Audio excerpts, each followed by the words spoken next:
Datin Vivi Yusof memfilekan saman terhadap seorang netizen atas dakwaan memfitnah pengasas Fashion Valet and Ducky Group itu menerusi laman sosial berhubung isu kerajaan membantu golongan B40 dan E40 yang terjejas oleh penularan COVID-19.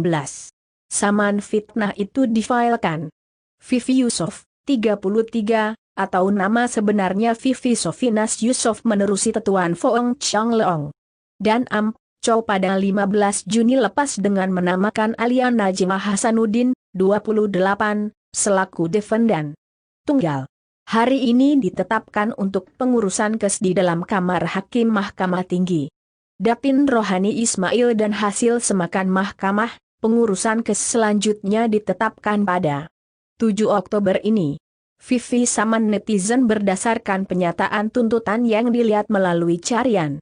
Dalam e-filing, Vivi selaku plaintiff berkata pada 28 Mei lepas, beliau telah menerbitkan rekaman video dalam akun Instagramnya berhubung perbualan 4 usahawan berkaitan status ekonomi akibat COVID-19 dan pakai jangsangan ekonomi yang diumumkan oleh Perdana Menteri Tan Sri Muhyiddin Yassin. Vivi mendakwa pada 30 Mei lalu, defendan telah menerbitkan beberapa penyataan berkenaan plaintiff dalam akun Facebook dan Instagram milik defendan. Dan secara salah menyatakan bahwa plaintiff mempersoalkan tindakan kerajaan membantu golongan B40 dan E40 sedangkan mereka tidak memberi apa-apa sumbangan kepada ekonomi negara.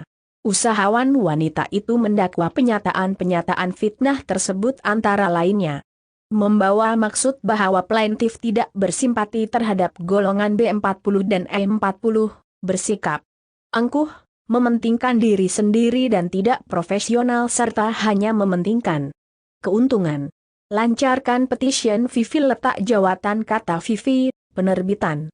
Penyataan-penyataan fitnah itu turut menyebabkan pelancaran satu petition di laman web. Sekitar 1 April lepas bagi mendesak plaintiff dilucutkan jawatan sebagai ahli lembaga pengarah WITM karena menghina golongan berkenaan dan petition tersebut telah ditandatangani lebih 230,000 pengguna internet sejak dilancarkan. E-Confession itu mendakwa.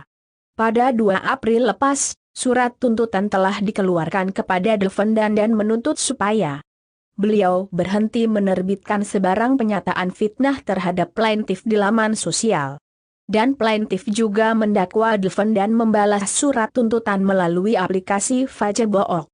Tetapi gagal mematuhi kesemua kehendak plaintiff. Oleh itu, plaintiff menuntut ganti rugi teruk dan teladan, suatu perintah supaya defendan memadamkan penerbitan penyataan-penyataan fitnah tersebut selain memohon defendan menerbitkan suatu permohonan maaf terhadap plaintiff.